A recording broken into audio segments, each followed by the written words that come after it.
अस्सलाम वालेकुम नाजरीन, प्रोग्राम में खुशामदीद। मेरा नाम है आयशा यूसुफ। नाजरीन, बड़ा फैसला आ चुका है सुप्रीम कोर्ट की जानिब से। आर्टिकल 63A की तशरीह, जिसके लिए रेफरेंस लिखा गया था साबिक वज़ीर आज़म इमरान खान की एडवाइस पर सदर मुमलिकत की जानिब से 21 मार्च को ये रेफरेंस भेजा गया था और आज इसका फैसला सुना दिया गया है। 4 सवाल पूछे गए थे इस सदारती रेफरेंस में। उसमें पहला सवाल ये था कि क्या मुनहरिफ रुकन वोट डाल सकता है या उसका वोट जो वो देगा वो शुमार होगा या नहीं।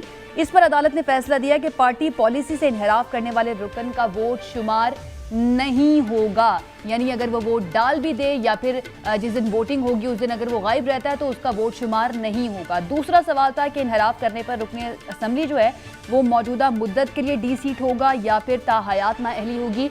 ये सवाल जो है इसके ऊपर अदालत ने ये मामला पार्लियामेंट को भेज दिया कि पार्लियामेंट इसके ऊपर फैसला करे कि नाअहली होनी चाहिए या नहीं होनी चाहिए, या अगर होनी है तो ताहयात होनी है या फिर शॉर्ट पीरियड के लिए होनी है। तीसरा सवाल था कि आइन और जमहूरियत की मजबूती के लिए मजीद क्या इकदाम किए जाएं। और चौथा सवाल कि अदालत फ्लो क्रॉसिंग की रोकथाम के लिए गाइडलाइन दे।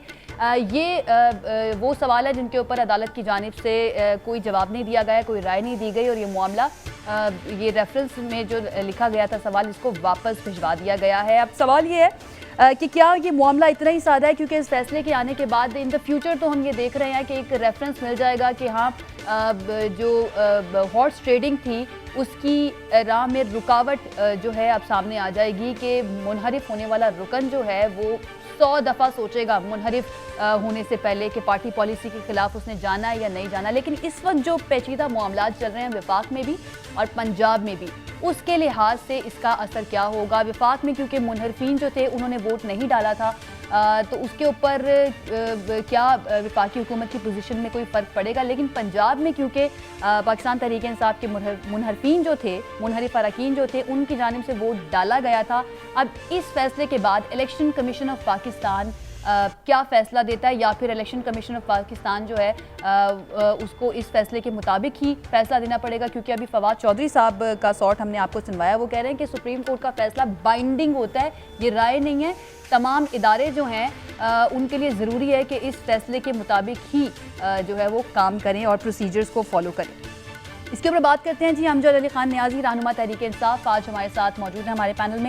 बैरिस्टर दानियाल चौधरी साहब, रहनुमा मुस्लिम लीग नून, हमारे साथ मौजूद हैं। और माहिर कानून आरिफ चौधरी एडवोकेट साहब हमारे साथ मौजूद हैं। हमारे मेहमानों का बहुत शुक्रिया हमें ज्वाइन करने के लिए।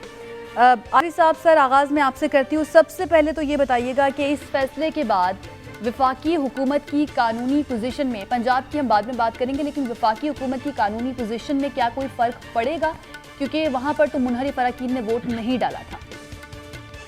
बहुत शुक्रिया, आपने अपने इंट्रो में भी सही बात कह दी है और वजाहत कर दी। असल में वफाकी हुकूमत पर इसका बराह रास्त कोई असर नहीं पड़ेगा। जो भी असर होगा वो बिल वास्ता होगा। उसकी वजह यह है कि अब जो फैसला किया गया है कि राय, वाकई ये बात दुरुस्त है कि जब सुप्रीम कोर्ट से राय लेती है और वो भी प्रेसिडेंट राय लेते हैं, तो वो राय का मतलब कोई ऐसी राय नहीं है कि जो किसी आम आदमी से राय ली जाती है, जी आप बताएं भाई साहब कि इसमें क्या होना चाहिए। वो राय का मतलब यह है कि उस आइन की इंटरप्रिटेशन और क्लॉज, चूंकि आर्टिकल 63A जो है वो आइन के अंदर मौजूद है, तो इसकी वजाहत प्रेसिडेंट साहब ने मांगी थी कि जनाब हमें ये बता दें कि भी इसका इतलाक कैसे होगा, क्या इनके वोट को कंसीडर किया जाएगा या नहीं किया जाएगा। तो उसमें बड़ी एक डेफिनेट राय आ गई कि ये वोट कंसीडर नहीं होगा।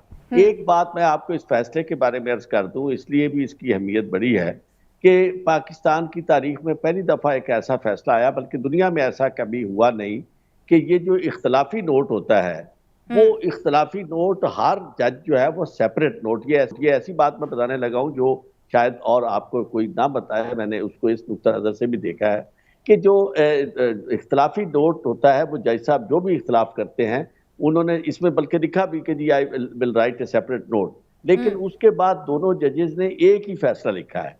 ऐसा नहीं होता, क्योंकि इख्तलाफी नोट जो है वो हर एक का अपना अपना अलहदा नोट होता है, उन्होंने अपना फैसला अलहदा करना होता है। यानी फैसला जो है वो वही है जो अक्सरियत का फैसला है 3 अरकान का।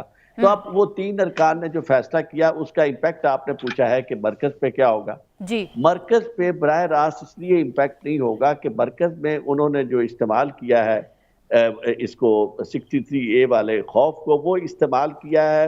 यानी अगर तो उस वक्त फैसला आ जाता ना जिस वक्त ये मामला चल रहा था, तो मैं समझता हूँ कि बहुत सारे मसाइल जो है वो हल हो जाते उनसे जो बचा जा आज सकता था। बचा जा सकता था, हाँ। लेकिन चूंकि वक्त पे फैसला नहीं आया, तो अब उसका असर ये है कि उन्होंने किया क्या है। उन्होंने किया ये कि वो स्केयर क्रो के तौर पर इस्तेमाल किया उन जो टर्न कोड्स थे, और दिखाया उन्होंने इत्तेहादी पार्टियों को, ये इत्तेहादियों को। जनाब देखें हमारे पास बैठे हैं, और सीधा सीधा बैठे हैं उनके पास जाके और डिक्लेयर कर रहे हैं कि जनाब हम तो वोट नहीं देंगे, हमें तो नून ने टिकट भी दे दिया है और हमारा तो सारा मामला तय हो गया। और उस वक्त उस वजह से जब उन्हें पता चला, और वो दिखा रहे थे इत्तेहादी पार्टियों को, इत्तेहादियों तो को। फिर उन्होंने स्ट्रेटेजी ये इस्तेमाल की कि इत्तेहादी पार्टियां जो हैं वो खौफजदा होगी कि जनाब जब इनके अपने घर वाले छोड़ के जा रहे हैं तो फिर हम इनके साथ क्यों खड़े हों।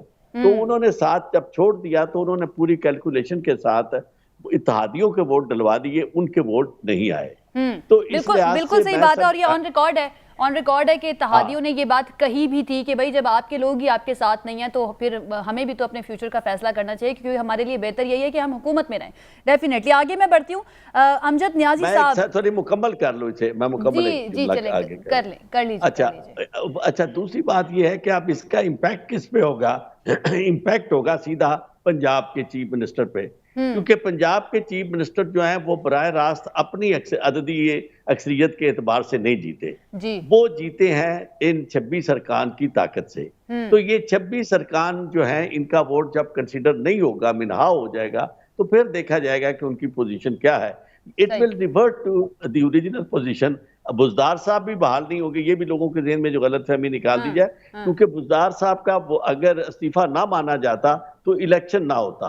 अब ये है कि ये इनको डिस्काउंट करने के बाद उनकी जो पोजीशन रहेगी उसके बाद फैसला होगा और नया इलेक्शन होगा पंजाब लेकिन में। सर आरिफ आगे चौधरी इसके साहब, सर हमें ये भी तो देखना पड़ेगा ना कि इलेक्शन कमीशन ऑफ पाकिस्तान इस बारे में क्या फैसला करता है। लेकिन वो जैसे मैंने इलेक्शन पहले कहा कमीशन कि के पास सर अपना हम कोई इख्तियार नहीं है, पंजाब की अपना तरफ कोई इख्तियार। पंजाब की तरफ हम आएंगे, इसके ऊपर बात करेंगे, क्योंकि यहाँ पर ज़्यादा इसका असर जो है हमें नज़र आ रहा है कि होगा।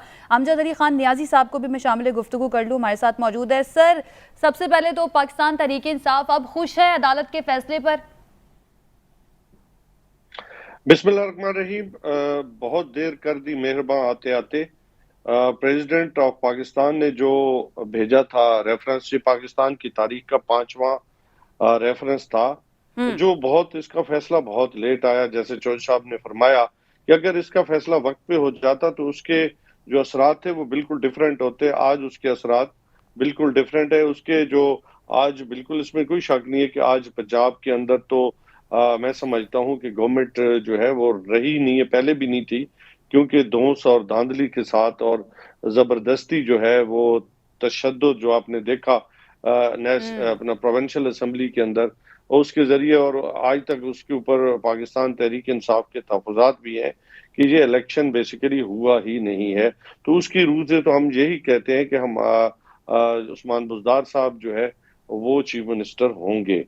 देखिए, इसके ऊपर अब इन्हीं माहिरीन भी और जितने भी लीगल टीम है वो बैठी है और इस फैसले को और तफसीली देख रही है। हमारी कुछ हद तक मायूसी भी है एक लिहाज से, क्योंकि हमने एक और भी इस्तदा की थी कि ओपिनियन दी जाए कि इनको ताहयात नाअहल किया जाए, आर्टिकल 62 भी साथ पढ़ा जाए, क्योंकि इन्होंने जो विल ऑफ द पीपल है उसमें इन्होंने और विश ऑफ द पीपल है उसमें इन्होंने बदयांती की है। यानी कि वोट तो पाकिस्तान तहरीक इंसाफ से का वोट था जो उन्होंने टिकट पे लोगों से लिया, वोट लिया, लेकिन यहाँ पे उन्होंने अपनी अमानत में खयानत की, और अमानत की खयानत में तो यही होता है कि उन्होंने बदयांती की है। लेकिन चलो इसके ऊपर और भी हम देखें, मे भी हम इसके रिव्यू में भी जाएं, हो सकता है, लेकिन ना भी जाएं ये भी हो सकता है। लेकिन बात यह है कि वफाक भी मैं समझता हूँ अब नहीं रहा, अदम इस्तेकाम बढ़ चुका है, मईशत ये डबो चुके हैं। हमने इनको जो मईशत, जो स्टेबल मईशत थी वो दे के गए थे, उसका इन्होंने 1 माह के अंदर कबाड़ा कर दिया। बल्कि जितने भी आज इकोनॉमी जांचने वाले लोग हैं, इदारे हैं, वो सब कहेंगे इकोनॉमी तो बैठ चुकी है। लेकिन सर एक महीने के अंदर, मेरा सवाल ये है कि 1 महीने के अंदर आखिर इस हुकूमत ने ऐसा किया क्या कि इतना ज्यादा मामलात ख़राब हो गए मईशत को लेकर? ये सवाल भी बार बार पूछा जा रहा है, आपसे पहले भी शायद पूछा गया हो ये कि क्या ऐसा पॉसिबल है कि अगर इतनी स्टेबल इकोनॉमी थी, अगर इतनी स्टेबल इकोनॉमी पाकिस्तान तहरीक इंसाफ छोड़ के गई थी, तो एक महीने के अंदर इतना बेड़ा गर्क हो जाए? बर वक्त फैसलों का ना होना और अदम इस्तेकाम, ये दो वजूहात हैं। हम समझते हैं क्योंकि इनके पास मैंडेट ही नहीं है। आज जितने भी IMF के पास भी जा रहे हैं तो इनके पास मैंडेट तो है नहीं। अब वो जो चीजें कह रहे हैं तो वो इनसे हो नहीं पा रही, फैसले नहीं हो पा रहे। जब फैसले नहीं हो पा रही तो इकोनॉमी, जो डॉलर के ऊपर प्रेशर बढ़ा है, तो डॉलर आज 200 को क्रॉस कल हो सकता है हो जाए। मतलब आपने देखा कि कर गया सर, ओपन मार्केट में कर गया क्रॉस 200 कर गए। फिर आप देखें कि इससे जो अदम एतमाद आई, जो इंटरनेशनल कॉन्फ्रेंसी आई, साजिश आई, तो उससे आप देखें कि आज पाकिस्तान के अंदर फिर जो कुछ हुआ, जो इसके पार्ट बने और जिन लोगों ने ये मुकम्मल किया ये सारा, तो आप देखें उनको क्या हासिल हुआ। आज मईशत बैठ चुकी है, आज अदम इस्तेकाम आ चुका है। उनकी जो कॉन्स्पिरेसी थी वो ठीक है कामयाब हो गई, सबकी, इंटरनेशनल भी, विद इन पाकिस्तान भी। लेकिन पाकिस्तान क्या, मेरा सवाल है कि क्या पाकिस्तान को क्या हासिल हुआ? इमरान खान को हटाने से उन्हें क्या हासिल हुआ? आपने इकोनॉमी बिठा दी, $6 अरब आपके उड़ गए, आपकी अनएम्प्लॉयमेंट बढ़ गई, आप आज डीजल पेट्रोल आपको नहीं मिल रहा लोगों को। फिर आपने क्या हासिल किया? पाकिस्तान के इदारों को, मतलब आप देखें कि जो फैसले रात के 12 बजे होने जा रहे थे, तो क्या ऐसे कौन सा गैर कानूनी काम होने जा रहा था या गैर आईनी काम होना जा रहा था? आज तो फैसला देखिए ना आ गया ना, सदारती रेफरेंस का फैसला जैसा आप चाह रहे थे उसका आ गया। अब तो आपका शिकवा नहीं बनता ना रात 12 बजे वाला। वो कहते हैं ना कि दवाई उसको उस वक्त मिली है जब मरीज जो है वो वफात पा चुका था। देखिए ये हमने उस वक्त दायर किया था जब, यानी अभी भी आप लोगों का शिकवा है कि फैसला ठीक है आ गया, लेकिन बर वक्त आता तो बेहतर बर वक्त आता उसके असर बेहतर होता। देखिए ठीक है, जैसे मैंने कहा वफाक में, पंजाब में मुख्तलिफ सूरत हाल होती है। अब फिर अदम इस्तेकाम और बढ़ गया। मैंने कहा पॉलिटिकल जो इस वक्त सिस्टम है वो रन नहीं कर पा रहा, फैसले नहीं हो पा रहे, मसाइल बढ़ चुके हैं। पाकिस्तान को, मतलब पाकिस्तान की कीमत पे ये फैसले किए गए ना। मेरे कहने का मकसद है कि आज सर मैं आपकी तरफ वापस आती हूँ। बैरिस्टर दानियाल चौधरी भी हमारे साथ मौजूद हैं, उनको भी शामिल गुफ्तगू कर लेते हैं। बैरिस्टर साहब, मुस्लिम लीग नून या हुकूमत की बात कर लेते हैं, क्योंकि मखलूत हुकूमत है, काफ़ी पार्टियां शामिल हैं उसके अंदर। क्या सोच रही है इस फैसले के बाद? बिस्मिल्लाहिर्रहमानिर्रहीम। देखिए, पहले तो मैं नई साहब का, अगर मेरे बड़े भाई हैं, अगर उनकी बात का जवाब दूं कि उन्होंने बोला कि मैशत को तबाह कर दिया, उन्होंने बोला कि आपने गरीब बंदे को बेरोजगार कर दिया। मुझे बताएं कि आज 1 महीना हुआ है हुकूमत को, उसमें रमजान भी, ईद की छुट्टियां भी और संडेज भी, 20 दिन 25 दिन में आप बताएं कि हमने किसको निकाला, हमने किसको जॉबलेसनेस की, किसको कोई किसी को पता हो, किसी इदारे के बंदे, हमने तो इनके निकाले हुए बंदों को बहाल किया। 20 दिन में 25 दिन में हमने नौकरियां बहाल की। हमने इस 20 दिन में जिनके इवेंट, जो इनके प्रोजेक्ट्स बंद थे, अस्पताल बंद थे, उनको वापस चलाया। उनको जो बिजली के स्टेशन थे, पावर स्टेशन थे, उनको वापस चलाया और बिजली का शॉर्टफॉल जो है उसको कम किया। ये क्या बात करते हैं? इनको आपको पता है कि इनकी सबसे बड़ी, ये आज यहाँ बात करें इकोनॉमी, मुझे तो समझ नहीं आता पहले इकोनॉमी करते किस तरह है। 100 कुछ मिलियन डॉलर जो इनको मिले थे, हमें तकरीबन $1.5-2 अरब हमें मिला था जिसके कोविड की, जो पाकिस्तान की आवाम पे लगना था, जो पाकिस्तान के लोगों पे लगना था, जो पाकिस्तान की मैशत पे लगना था, वो ये खा गए। इन्होंने वो पैसे आपके जो क्या नाम है 500 लोगों के बीच में तकसीम करके उनको 50.5 मिलियन दे के उसके ऊपर इन्होंने मैशत को बेहतर और उनकी एलसीज खुलवा दी कि भाई कि हम ट्रेड कर रहे हैं। वो पैसा जो गरीब बंदे पे लगाना था और जो बच के उनको दिखाया कि हमने फॉरेन रिजर्व में रख दिए, कि पाकिस्तान के साथ दुश्मनी ये कर रहे हैं। आज फॉरेन रिजर्व देखें, आपका जो फॉरेन रिजर्व की बात उन्होंने की, आपका फॉरेन रिजर्व 12, 13, 14 बिलियन है। 14 बिलियन अगर उसमें से 6 बिलियन आपका चाइना का है, 3 बिलियन सऊदी का पड़ा हुआ है, 3 बिलियन दूसरा और मुल्क का है। इन रियल टर्म्स आपका 2-2.5 बिलियन रुपया पड़ा हुआ है, डॉलर्स पड़ा हुआ है। और ये बात करें महंगाई की, आपको खाली एक आम व्यूअर को सुनने के लिए मैं एक बात समझाऊं कि IMF से इन्होंने निगोशिएट की हुई थी जो आज IMF कह रहा है पेट्रोल की कीमतें बढ़ाओ, चीजें महंगी करो, ये शौकत तरीन साहब करके आए थे। इमरान खान साहब ने उनको भेजा था, पंजाब गवर्नमेंट और उनकी फेडरल गवर्नमेंट करके आई थी।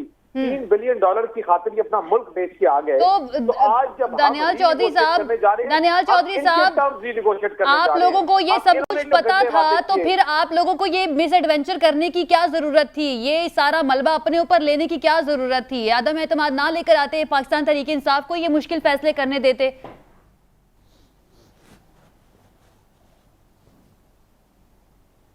जी दानियाल साहब, देखिए, ये हमें पहले दिन से पता था ये कांटों की सेज है। We had no, there was no other opinion. हमें पता था कि ये कांटों की सेज है, हमें पता था कि ये बड़ा कठिन रास्ता है, लेकिन पाकिस्तान की खातिर, इस मुल्क की खातिर हमने लिया, क्योंकि हम वो जमात हैं जिन्होंने पंजाब में डिलीवर किया, जिन्होंने पाकिस्तान में डिलीवर किया, जिसने अंडर डेवलप्ड नेशन को, पाकिस्तान जो सिंस 1947 एक अंडर डेवलप्ड नेशन है, इसको डेवलपिंग नेशन बनाया। हम वो जमात हैं जिन्होंने बार बार आपको रिजल्ट दिया, और पाकिस्तान की आवाम, पाकिस्तान के इदारे, उनकी नजर इस जमात में थी। और अगर आज भी इस बहरान से कोई निकाल सकता है तो पाकिस्तान मुस्लिम लीग नून है, और अपने इत्तेहादियों के साथ मिलके इंशाल्लाह आप देखेंगे कि हम जो है इन तमाम चीजों को बेहतर करेंगे। जिस तरह हमने पंजाब में परफॉर्म किया, जिस तरह हमने फेडरल में पहले परफॉर्म किया, जिस तरह पाकिस्तान की ग्रोथ को हम 6% पे लेके गए, हम उसको वापस लेके जाएंगे। लेकिन मैं इनकी यादहानी के लिए एक चीज जरा दोबारा इनको बता दूं। मेरा सवाल जो है ना कि दानियाल चौधरी साहब, 2018 में, दानियाल चौधरी साहब, हमने डिविएट कर लिया टॉपिक से। बेसिकली हम सुप्रीम कोर्ट के फैसले की बात कर रहे थे कि मुस्लिम लीग नून या इस वक्त मखलूत हुकूमत जो है, इस फैसले के बाद क्या सोच रही है, कि क्या आगे लाइन ऑफ एक्शन क्या है, प्लान क्या है, क्या करेंगे आप?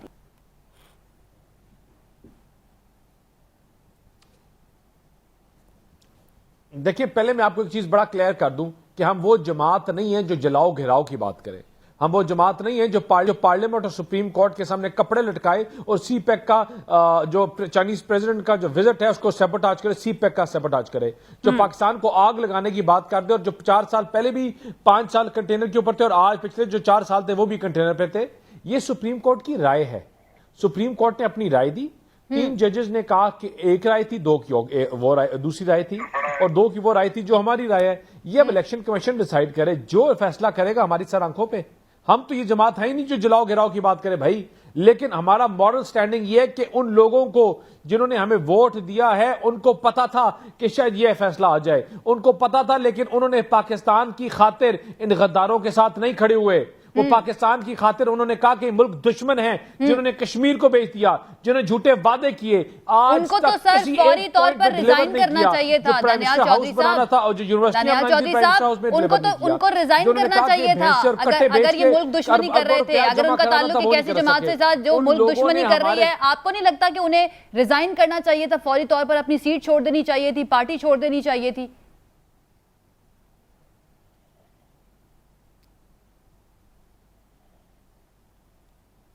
जो आजाद अरकान थे वो बैठे हुए हैं, और जो नहीं है वो कभी इनसे दोबारा टिकट नहीं लेंगे, वो इनकी टिकट पे ना लड़ेंगे, और इनका टिकट जो है वो इबरत का निशान होगा इंशाल्लाह। पाकिस्तान में कोई बंदा इनका टिकट लेने के लिए तैयार नहीं होगा। जो इन्होंने इस मुल्क का हाल किया, जो इन्होंने इदारों को तकसीम किया, जो इन्होंने पाकिस्तान की आवाम को तकसीम किया, जो गाली गलोच की सियासत इन्होंने डाली, जो पाकिस्तान के लोगों के साथ उन्होंने झूठ बोला, जो पाकिस्तान की मैशत के साथ इन्होंने हाल किया। देखिए, इनका ये जो बातें करते हैं, अगर आज ये हमारी जगह होते तो आज कहते हैं पार्लियामेंट भी गद्दार है, ये जो बंदा इनके खिलाफ निकले वो भी गद्दार है। लेकिन जब आज फैसला इनको लगा कि इनके हक में है, उनका व्यू इनके हक में है, तो ठीक हो गया।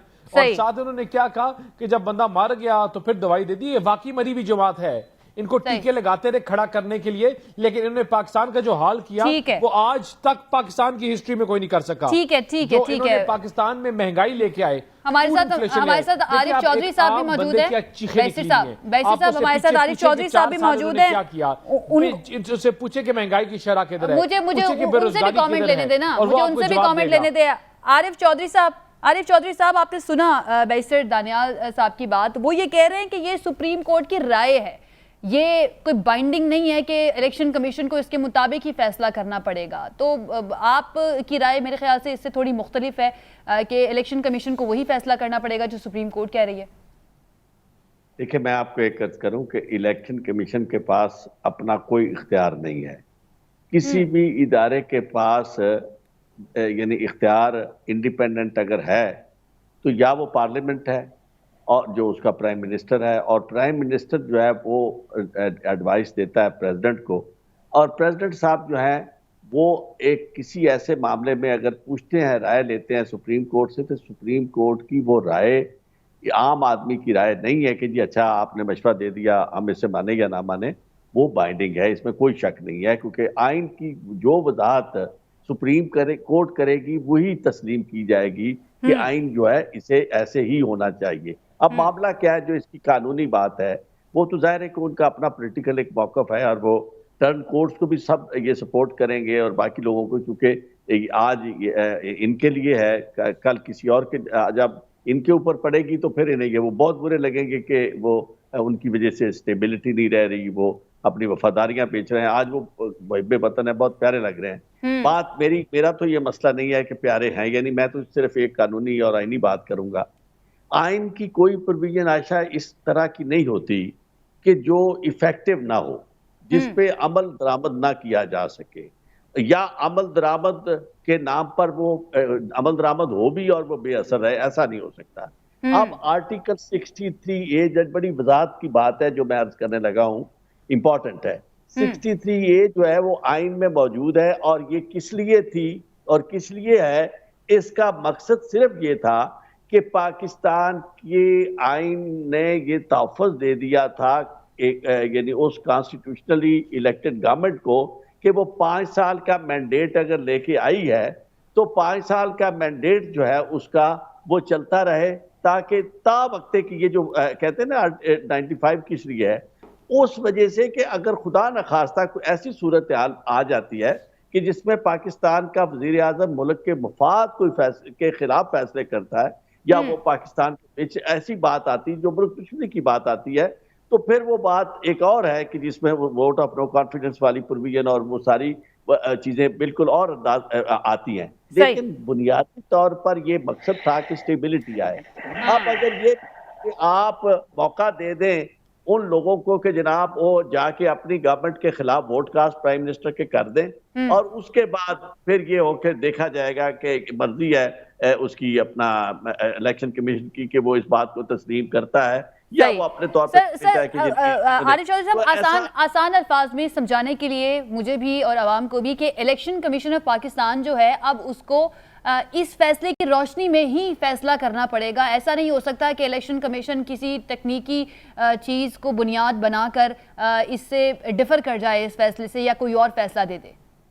नहीं, इलेक्शन कमीशन के पास कोई ऐसा इख्तियार नहीं है कि वो इससे डिफर करे या कोई अलहदा फैसला कर ले। उसकी वजह यह है कि बुनियादी तौर पर इलेक्शन कमीशन जो है वो मातहत है, और आर्टिकल इस मामले में बड़ा क्लियर है, आर्टिकल 190 जिसमें ये लिखा हुआ है कि पाकिस्तान का हर इदारा सुप्रीम कोर्ट की मदद के लिए आएगा, सुप्रीम कोर्ट के हुक्म की तामील के लिए आएगा। तो सुप्रीम कोर्ट के बारे में ये कहना कि ये उसकी ऐसी राय है, मैं नहीं समझता कि किसी को इस मामले में इस हद तक जाना चाहिए, क्योंकि सुप्रीम कोर्ट की राय जो है वो हुक्म का दर्जा रखती है, और जब प्रेसिडेंट पूछता है तो वो इफेक्टिव और बाइंडिंग है। अब इसमें बंदोबस्त ये कर दिया गया कि बजाय इसके कि वो सारा अमल मुकम्मल हो जाए और उसके बाद जाके वो यानी ये तलवार जो है ये इस्तेमाल की जाए, उन्होंने वक्त से पहले कह दिया कि भाई अगर आपको इख्तलाफ है तो आप वोट जाएं,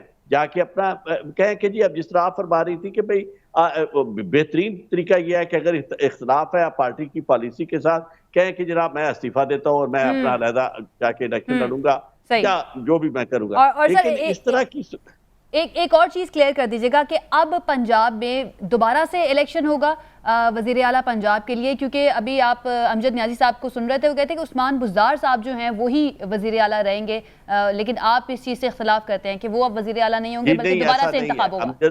अमजद न्याजी साहब की ये बात दुरुस्त नहीं है। उसकी वजह ये है कि पंजाब के चीफ मिनिस्टर साहब जो थे, अगर वो बुज़दार साहब होते तो नया इलेक्शन ना होता। नया इलेक्शन उन्होंने अदालत ने नया इलेक्शन खत्म नहीं किया, अदालत इलेक्शन तो हो गया, उसमें उस इलेक्शन को ये माने या ना माने अब असर उसका ये अदालत, मैं तो अदालत के फैसले की बात करूंगा, बाकी जो भी ये कहें वो अलग बात है। अदालत के फैसले की रोशनी से ये होगा कि ये जो 26 मेंबर्स हैं जो टर्न कोर्ट्स हैं जिन्होंने पार्टी से वफादारी बदली और उधर चले गए, पंजाब में वो उनका वोट डिस्काउंट हो जाएगा। तो उसका मतलब यह है कि वो अददी एतबार से जो अक्सरियत कह रहे थे जिस वजह से वो चीफ मिनिस्टर बने थे, वो चीफ मिनिस्टर नहीं रहेंगे। लिहाजा इलेक्शन दोबारा होगा, ना बुजदार साहब चीफ मिनिस्टर इस तरह आज खुद बन जाएंगे और ना ही दूसरे जो ठीक है।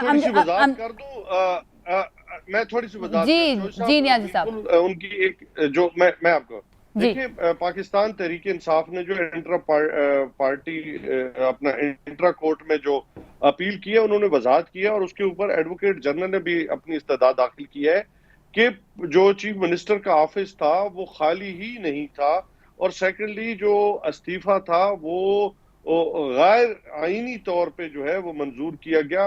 वो जो उन्होंने इस्तीफा जो गवर्नर हाउस को दिया या ऑफिस को दिया ही नहीं किया, जिसके ऊपर गवर्नर ने अपना एक स्टांस लिया था। मैं उसकी बेस पे ये बात कर रहा हूँ। नहीं, वो आपकी बात अपने तौर पर वजन रखती है। मेरा भी मेरी राय भी ये थी। मैं आपको छोटी आपकी राय बिल्कुल चौधरी साहब, आप मेरे भाई हैं, आपकी राय भी अपनी जगह ठीक है, लेकिन जो पार्टी हमारी पाकिस्तान तहरीक इंसाफ कर रही है, मैं उस बेस पे बात कर रहा हूँ जी। नहीं, मैं कानूनी आपको जो मेरी समझ में है वो मैं आपको अर्ज करूं कि बुनियादी तौर पर जब यानी तस्लीम इस्तीफा मान लिया गया, टेक्निकली वो दुरुस्त नहीं था इस्तीफा। सब कह रहे थे कि वो एड्रेस था प्राइम मिनिस्टर को, लेकिन वो उस वक्त गवर्नर थे यानी सरवर साहब, जिन्होंने इस्तीफा कबूल कर लिया। तो वो एक्ट अपान जब हो गया तो उसके बाद वो जो टेक्निकलिटी है वो एड्रेस करने की वो खत्म हो जाती है। अब आपके ये जो सीधी बात है वो यही है कि इलेक्शन दोबारा होगा। ठीक है, 26 मेंबर जो है वो नहीं होंगे। ठीक है नियाज़ी साहब, सर अगर इस फैसले की रोशनी में अगर कहा जाता है कि इलेक्शन से दोबारा से करना है और जो मुनहरफीन है वो डी-सीट हो जाते हैं, नून लीग की हुकूमत तो जाएगी, लेकिन क्योंकि अक्सरियत आपकी पार्टी की भी नहीं रहेगी तो फिर आपकी हुकूमत भी नहीं बन पाएगी। फिर आप लोग क्या करेंगे? पाकिस्तान तहरीक इंसाफ पंजाब के लिहाज से अगर देखा जाए तो क्या करेगी?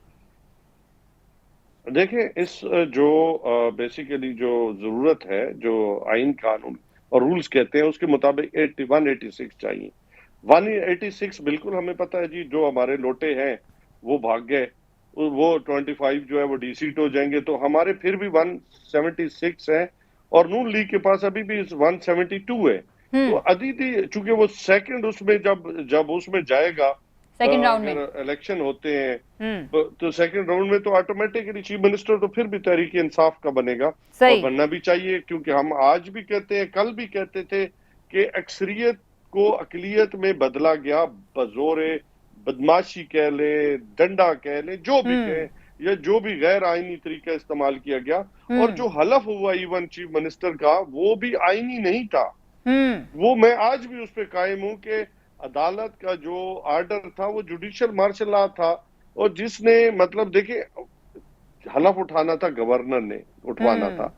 अब नेशनल असेंबली के स्पीकर का क्या काम के जी, सबसे पहले तो जब गवर्नर कह रहा है कि आईनी तौर पे चीफ मिनिस्टर का ओहदा खाली नहीं है, तो और जो आज बड़ी हैरान को मैं आपको बात बताऊं कि एडवोकेट जनरल ने कहा कि मुझे जबरदस्ती रोक दिया गया, मैं जा रहा था, मुझे मतलब उन्होंने जो स्टेटमेंट दी है कि मुझे पेश नहीं होने दिया जा रहा था अदालत के सामने, क्योंकि मैं उनके सामने हकायक रखता। तो इसका मतलब है उसको हकायक सामने बयान ही नहीं करने दिए गए। और जिस तरीके के साथ पुलिस अंदर घुसी 200 लोगों के साथ वहां पे प्रोविंशियल असेंबली के अंदर, और फिर गैलरी के अंदर से जो डिप्टी स्पीकर लोटा बना, कि वो तो बायस्ड हो चुका था ना जी। तो इसलिए जो उस वक्त भी पाकिस्तान तहरीक इंसाफ ने इस्तदा की कि panel of chairman he chair करे, क्योंकि उसने देखो सबसे पहले उसने ये डिसाइड करना था जो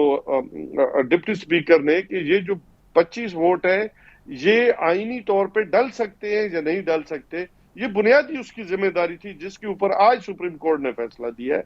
ये बुनियादी बेसिकली फैसला करना था उस वक्त के जो चेयर कर रही, यानी पंजाब में अभी भी उम्मीद है पाकिस्तान तहरीक इंसाफ के पास कि अगर 186 पूरे नहीं भी होते तो सेकंड राउंड ऑफ वोट में जिसकी अक्सरियत होगी वो वजीर आला बन जाएगा। ठीक है नियाज़ी साहब, मुझे एक ब्रेक लेनी है, ब्रेक से वापस आएंगे, इसे गुफ्तगू के सिलसिले को आगे बढ़ाएंगे। Stay with us.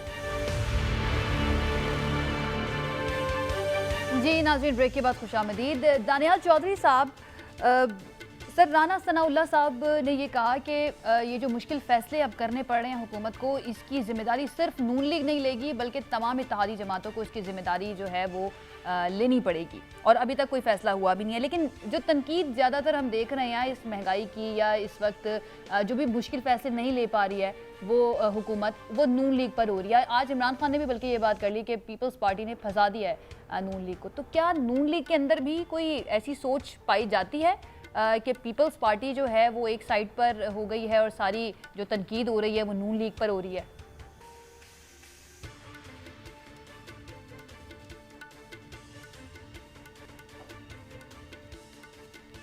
देखिए, ये नून लीग की हुकूमत नहीं है। To be let's clarify this.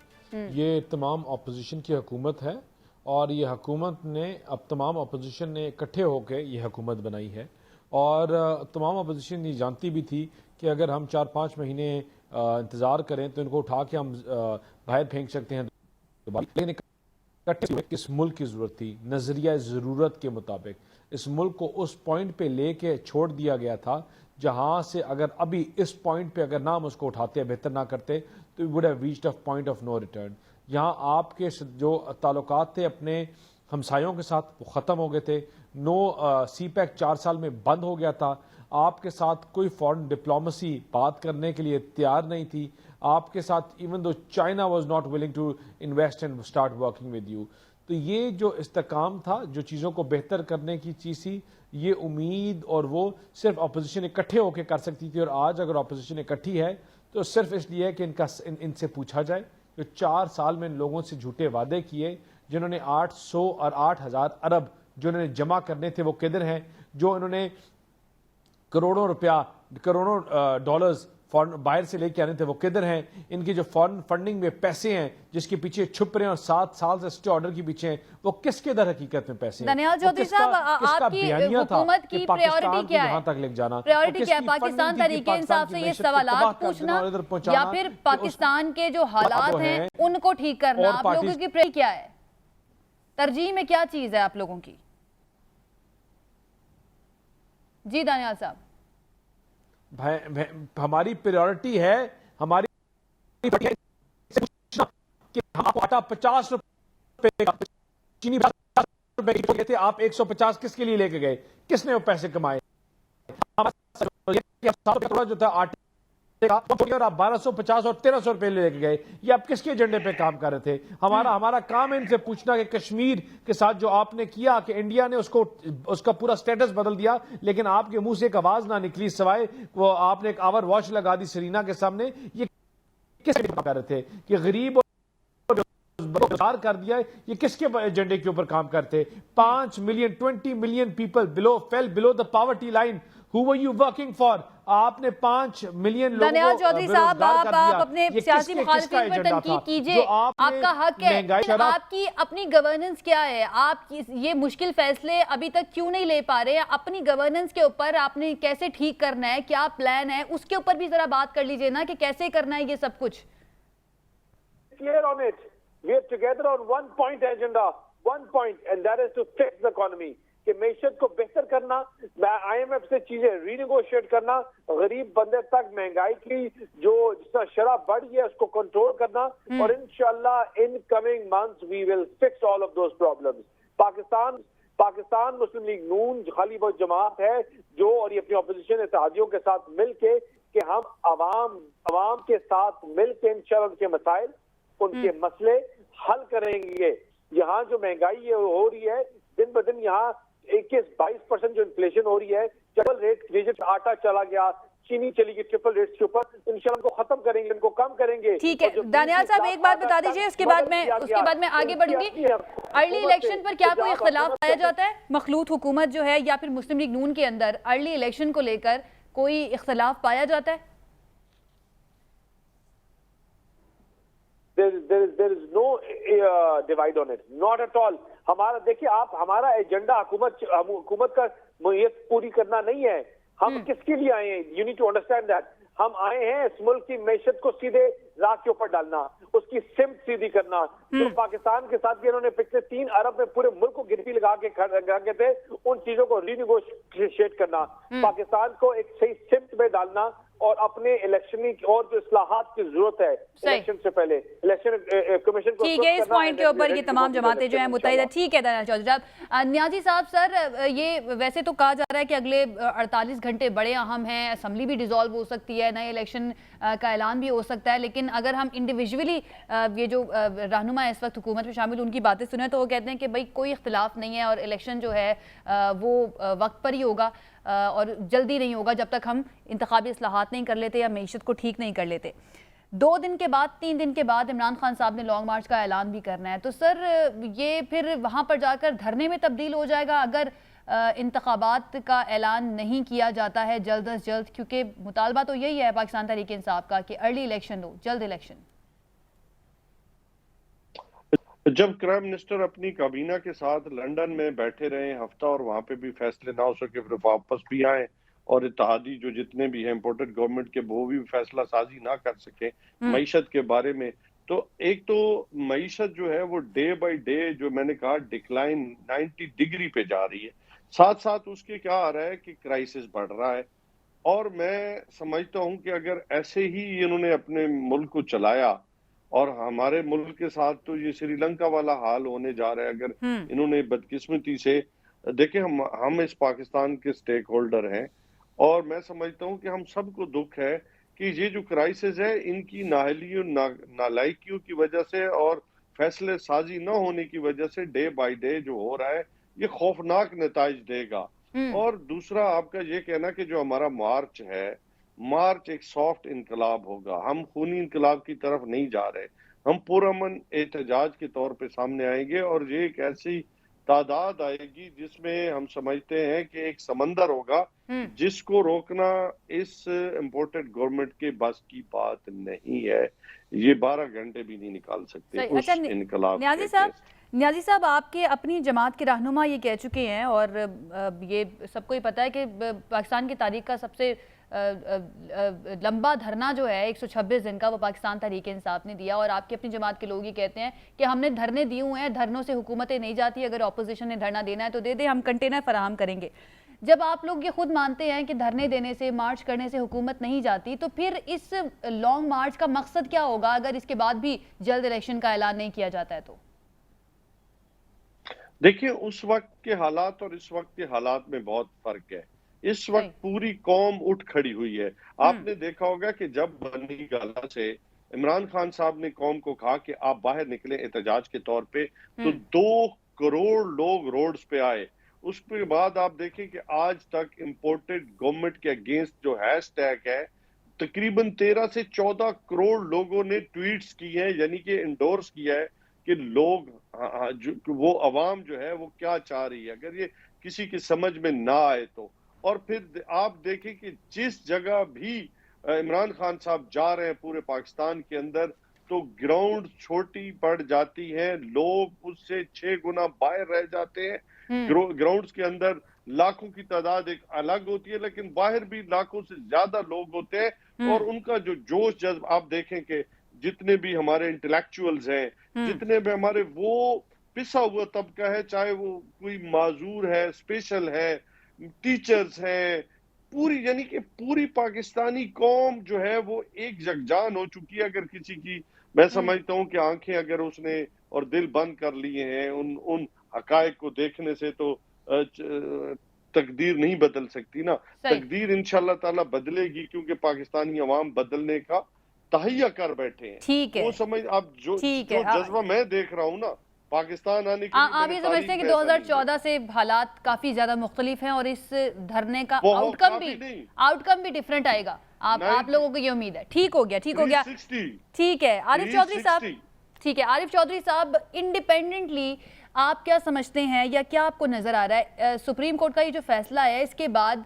Election ही वाहिद रास्ता बचता है इस ये जो सियासी अदम इस्तेहकाम है इसको रोकने के लिए या स्टेबिलिटी लाने के लिए मुल्क में? देखिए, मैं आपको एक अर्ज करूं कि जो पॉलिटिकल लोग होते हैं वो रेटरिक पे ज्यादा बिलीव करते हैं, दोनों तरफ से उनकी एस्टिमेशन भी कुछ ज़्यादा ही होती है, ओवर एस्टिमेट करते हैं चीज़ों को, रियलिस्टिक नहीं होती। उसकी वजह ये है कि वो उनका जो भी अप्रोच या उनकी सोच जो होती है वो सब्जेक्टिव होती है, ऑब्जेक्टिव नहीं हो सकती। ऑब्जेक्टिव सिर्फ उस शख्स की हो सकती है जो इस मामले में इन्वॉल्व ना हो, जो मतलब मेरे जैसा बंदा जो जिसे जो चीज़ समझ आती है वो उसको उसी अंदाज में ले। मैं आपको एक अर्ज करूं, अब ये सारी सूरत हाल उनको भी नजर आ रही है जो हुकूमत में है, और हर रोज वो ये सारी चीजें कह भी रहे हैं। कोई ऐसी बात आजकल तो एक लम्हे की बात जो है वो खामोश यानी खुफिया नहीं रहती। इवन वो मीटिंग जिसके बारे में कहा जाता है कि उसमें किसी को कोई खबर ना हो, वो भी फौरी लोग बाहर ले आते हैं और सारी चीजें आ जाती हैं। एक चीज जो अब जिसका जवाब इन सब लोगों के पास होना चाहिए वो ये है कि इस सूरत हाल में जिस आज का फैसला जो है, बाकी चलो जो कुछ भी चलता रहा है उसको एक तरफ आप कर लें, आज के फैसले के बाद जो पंजाब की गवर्नमेंट के ऊपर असर होगा, देयर इज नो गवर्नमेंट यानी बाय द वे, क्योंकि अभी तक कैबिनेट नहीं बना सके। ये जो मामलात है गवर्नर की वाला क्राइसिस और प्रेसिडेंट वाला क्राइसिस, ये कोई मामूली क्राइसिस नहीं है, ये बड़े खौफनाक क्राइसिस है जिसको ये खुद भी महसूस कर रहा है कि जाहिर है कि प्रेसिडेंट को इख्तियार तो है चीजों को रोकने का। इतने थोड़े वक्त के लिए आई हुई गवर्नमेंट जो है, अब तक आप देखें वो दिन गिन लें, उन दिनों में किस तरह वो यानी चीजें कुछ नहीं कर सके। फिर दूसरा ये है कि करने की वजह ना करने की वजह एक और है कि पाकिस्तान की इससे बड़ी तौहीन क्या हो सकती है, अरदरिया की तौहीन क्या हो सकती है कि वो शख्स जिसके बारे में फैसला अदालत का आ चुका है, वो कॉन्विक्ट है, उसके पास पूरी कैबिनेट जा रही है वहां उसे पूछने के लिए। और यानी इससे ये मैं आपको एक अर्ज करूं, जो सबसे बड़ा इस वक्त कैजुअलिटी है ना, वो बाकी चीजों के अलावा इन इदारों का एहतराम है। अब सुप्रीम कोर्ट जो है या एस्टेब्लिशमेंट जो है, उसके लिए इससे ज्यादा तौहीन वाली बात क्या हो सकती है कि सुप्रीम कोर्ट का फैसला है और वो उसके पास जा रहे हैं। ठीक है सर, आपका पॉइंट आ गया और मेरे पास लास्ट मिनट है। मैं दानियाल चौधरी साहब जो हैं उनका कमेंट लेना चाहूंगी। दानियाल चौधरी साहब, अब से 3 दिन के बाद 20 तारीख को इमरान खान साहब लॉन्ग मार्च का ऐलान करेंगे, आप लोग आने देंगे या रोकेंगे उन्हें?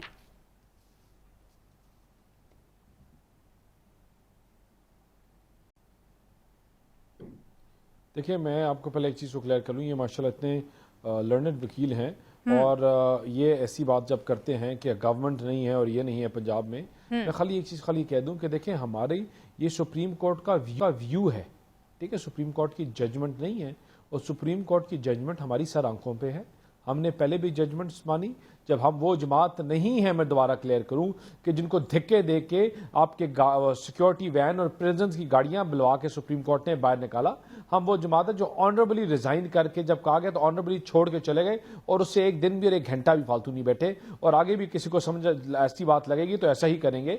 लेकिन जहां तक बात है परफॉर्मेंस की, तो इन्होंने पाकिस्तान में मुझे बताएं 4 साल क्या किया, पाकिस्तान की किस हर अपने फिगर से फर्ज फिगर्स दिए, झूठी बातें की। दानियाल चौधरी साहब, आप ये बता देना, आप लॉन्ग मार्च को रोकेंगे या आने देंगे? आज पाकिस्तान का कोई दुश्मन नहीं है, परफॉर्मेंस की बात आपने पूरे प्रोग्राम में परफॉर्मेंस की बात की है, भाई पर तनकीद की है, ठीक है, आपका हक है, आप करें, लेकिन हर वो लॉन्ग मार्च को रोकेंगे जो पाकिस्तान को कमजोर करेगा, जो हर इकदाम जो मैं सुन बताऊं, जो इकदाम पाकिस्तान को कमजोर करेगा, पाकिस्तान को वीकन करेगा, हम उसको रोकेंगे, और जो इकदाम पाकिस्तान को वीकन करेगा हम उसको रोकेंगे, जो इकदाम पाकिस्तान को खराब करेगा हम रोकेंगे। लेकिन अगर ये आना चाहते हैं लॉन्ग मार्च, 100 दफा करें, हम इनको प्रोवाइड करेंगे। ठीक है जी, बहुत शुक्रिया। और लोग थे दिखाने के लिए, इनको समझ आ जाएगी। ये 11 तरावियों के बीच में 11 गाने वाले ये खड़े करके ये पूरे कॉन्सर्ट्स करते थे, आए कॉन्सर्ट्स करें, इंशाल्लाह देखा जाएगा इनको।